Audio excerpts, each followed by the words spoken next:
हमारी कमियों के बारे में हम अक्सर किसी से नहीं कहते। हम कहते हैं कि मैं ये करूँगा, मुझसे ये होगा, लेकिन अंदर ही अंदर एक डर होता है जो कई बार हमें सफलता देखने से रोक सकता है। इसीलिए परमेश्वर के वचन में कई जगहों पर हमें याद दिलाया जाता है कि हमें मजबूत होना चाहिए।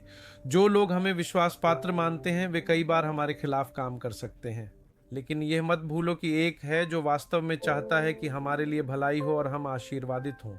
वह कोई और नहीं बल्कि यीशु मसीह है, जो हमें सच्चा प्रेम करता है। इफिसियों को लिखे पत्र के 6 अध्याय के 10वें श्लोक में परमेश्वर हमें इस प्रकार याद दिलाता है, अंत में प्रभु में और उसकी महान शक्ति में मजबूत बनो। जब हम यह पहचानते हैं कि हमारे लिए अंतिम बूंद तक रक्त बहाने वाले यीशु हमारे साथ हैं, तभी हम इस परमेश्वर पर भरोसा कर सकते हैं।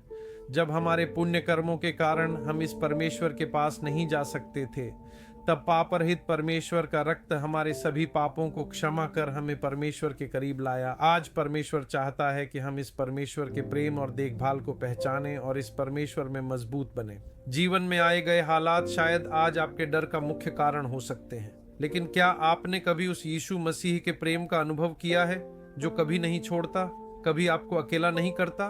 क्या आप यीशु से बात करते हैं? क्या आप इस यीशु के सामने अपना मन खोलते हैं? कई बार हमारे मन की बातें किसी से कह पाना मुश्किल होता है, लेकिन अगर आप इस परमेश्वर, इस यीशु के सामने अपना मन खोलने के लिए तैयार हैं, तो मैं आपको एक आश्वासन देता हूँ। आपको परमेश्वर की सांत्वनादायक उपस्थिति का अनुभव होगा। आप परमेश्वर के कार्य को देखेंगे जो आपको सशक्त करेगा।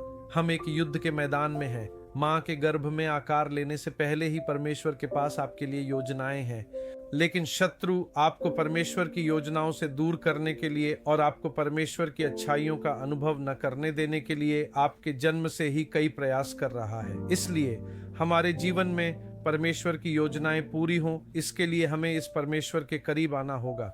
हमें अपने हृदय में यीशु को स्वीकार करना होगा। हमें परमेश्वर के सामने अपने हृदय को खोलना होगा। जब हमारा आश्रय यीशु में होता है तो हम अपने हृदय को परमेश्वर के सामने खोल सकते हैं। अक्सर उन क्षेत्रों में जहां हम अपनी खुद की शक्ति या विवेक से जीत नहीं सकते, वहां हमें सहायता करने वाली एक दिव्य शक्ति होती है। यह पहचानना आवश्यक है। आज परमेश्वर चाहता है कि आप परमेश्वर के वचन में सशक्त हों। आपके बारे में जो दिव्य योजनाएं आपने सुनी हैं वे पूरी हों। इसके लिए यह आवश्यक है कि आप साहस पूर्वक विश्वास करें कि परमेश्वर के वादे पूरे होंगे और परमेश्वर के साथ चलें। शत्रु की चालों से बचने के लिए परमेश्वर की उपस्थिति हमारे साथ होनी चाहिए। अगर ऐसा है तो हमें संरक्षित करने वाली परमेश्वर की उपस्थिति कभी हमें अकेला नहीं छोड़ेगी, कभी हमें त्यागेगी नहीं। परमेश्वर के सेवक के पास कई लोग आए हैं जिन्होंने कहा कि अब मैं किसी पर विश्वास नहीं कर सकता। मुझे आपसे यह कहना है, भले ही आपने किसी पर विश्वास नहीं किया हो, इस यीशु पर विश्वास करें। विश्वास करें कि यीशु ने जो कहा वह आपके जीवन में होगा। विश्वास करें कि आप परमेश्वर के वचन में दिए गए दिव्य वादों को प्राप्त करेंगे। जब हम परमेश्वर का वचन पढ़ते हैं तो उसमें से परमेश्वर बोलता है, हाँ ये मेरे जीवन में होगा, इस पर विश्वास करना शुरू करें। इन दिनों में आप परमेश्वर के कार्य की पूर्ति देखेंगे। इफिसियों को लिखे गए पत्र के 1 अध्याय के 19वें श्लोक में हम इस प्रकार देख सकते हैं, मैं प्रार्थना करता हूं कि आप जान सकें कि विश्वास करने वालों के लिए काम करने वाली उसकी शक्ति की असीम महानता क्या है। मानव विचारों से परे, हमारी गणनाओं से परे एक परमेश्वर है जो कार्य कर सकता है। प्रिय परमेश्वर के बच्चे, प्रेरित प्रार्थना कर रहे हैं कि हम उस परमेश्वर की शक्ति को जानें, परमेश्वर के साथ मिलकर सफलतापूर्वक जीवन जिएं। इस दुनिया में सफल जीवन के साथ हमारी परमेश्वर के साथ की संगति समाप्त नहीं होती, ये अनंत काल तक जारी रहती है।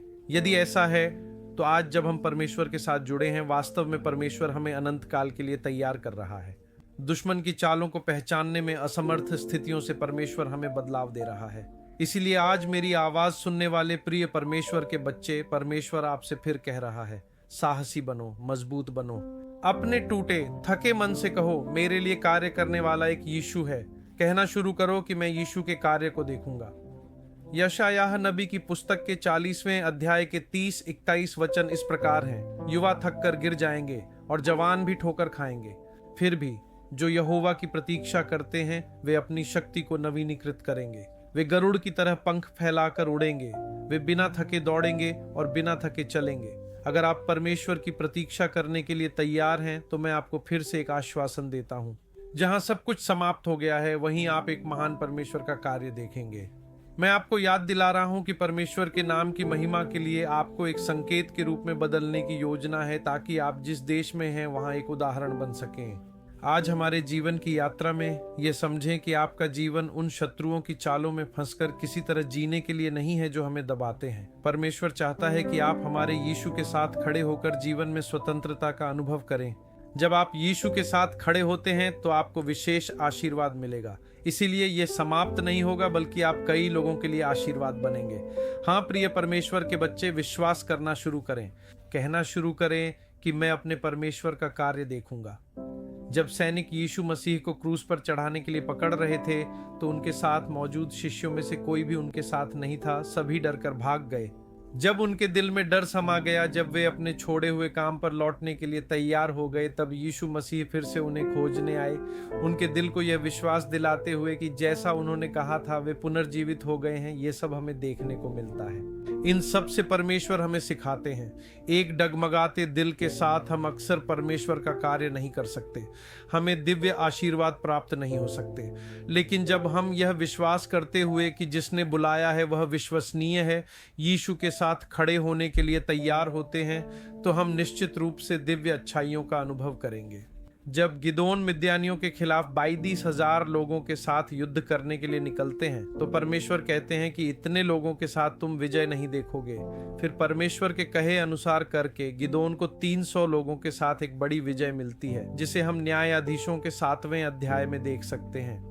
जब हम परमेश्वर के शब्दों को सुनकर कदम बढ़ाने के लिए तैयार होते हैं, तो हम देख सकते हैं कि परमेश्वर उन चीजों के माध्यम से कार्य कर रहे हैं जिन्हें हम तुच्छ समझते हैं। हाँ, यह परमेश्वर आपसे प्रेम करता है। यह परमेश्वर आपको बाहर लाना चाहता है। वह चाहता है कि आप जिस स्थान पर हैं वहां आपको सम्मान मिले। लेकिन आज आपको यीशु के सामने अपने दिल खोलने की आवश्यकता है।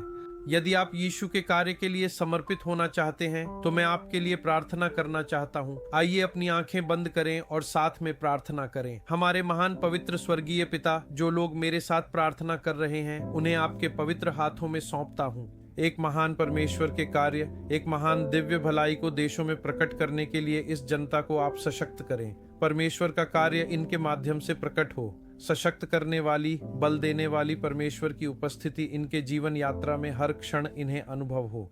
आशीर्वाद के साथ प्रार्थना करता हूँ। आशीर्वाद हो, सारी महिमा और सम्मान आपको, सब कुछ यीशु मसीह के अनमोल नाम में। आमीन। प्रिय परमेश्वर के बच्चे, यीशु में एक हो जाओ। इन दिनों में आपके अपेक्षाओं से परे परमेश्वर का कार्य आप में प्रकट करने की वह इच्छा रखता है। यदि यह छोटा संदेश आपके लिए आशीर्वाद साबित हुआ है तो हमें जरूर बताएं। इसे दूसरों के लिए आशीर्वाद बनाने के लिए अपने मित्रों के साथ साझा करें, फॉरवर्ड करें। यदि आपने अब तक इस चैनल को सब्सक्राइब नहीं किया है तो जरूर सब्सक्राइब करें। परमेश्वर ने अनुमति दी तो हम अगले दिन फिर मिलेंगे। आशीर्वादित रहें।